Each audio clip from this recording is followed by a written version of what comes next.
மாநிலங்களவையில் ஆம் ஆத்மி முகமாக அறியப்பட்ட ராகவ் சத்தா உள்ளிட்ட 3 எம்பிக்கள் பாஜகவில் இணைந்து பெரும் பேசுபொருளாகியுள்ளது.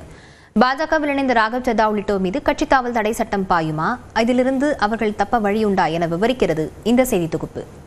इतनी दूर होती है तब तक मरीज चल बसता है। हर साल देश का आम आदमी जब वित्त मंत्री जी की बजट की स्पीच सुनता है तो वो इसलिए नहीं सुनता कि कौन सा कॉरिडोर बन रहा है, आउटगोइंग के साथ साथ इनकमिंग कॉल का भी बंद होना। सर, जब प्रीपेड प्लान एक्सपायर होता है या मोबाइल रिचार्ज की वैलिडिटी खत्म होती है तो आपकी आवाज बंद कर दी जाती है। फोन मेरा, सिम कार्ड मेरा, नंबर मेरा। तो सर 23 मिलियन गर्ल्स यानी कि 2.3 करोड़ गर्ल्स हर साल स्कूल से ड्रॉप आउट हो जाती हैं, स्कूल जाना बंद कर देती हैं क्योंकि वहां इनएडिक्वेट मेंस्ट्रुअल हेल्थ फैसिलिटीज हैं.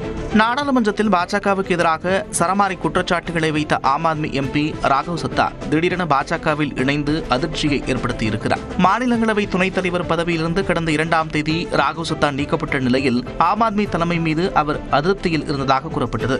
இந்நிலையில் திடீர் திருப்பமாக யாருக்கு எதிராக மாநிலங்களவையில் குரல் எழுப்பி வந்தாரோ அதே பாஜகவின் தேசிய தலைவர் நிதின் நபீன் தலைமையில் ராகவ் சத்தா அக்கட்சியில் இணைந்தார். அவரை தொடர்ந்து ஆம் ஆத்மி மாநிலங்களவை துணைத் தலைவர் அசோக் மிட்டல், சந்தீப் பத்தாக் ஆகியோரும் பாஜகவில் இணைந்தனர். தொடர்ந்து பேசியவர் ஹர்பஜன் சிங், ஸ்வாதி மலிவால், விக்ரம்ஜித் சிங் சாய்னி, ராஜேந்திர குப்தா ஆகிய எம்பிக்களும் விரைவில் பாஜகவில் இணைய இருப்பதாக தெரிவித்தார். मैं आपको असल कारण बताता हूं कि क्यों मैंने पार्टी की गतिविधियों से अपने आप को अलग कर लिया, और उसका कारण यह है क्योंकि मैं उनके गुनाह में शामिल नहीं होना चाहता था।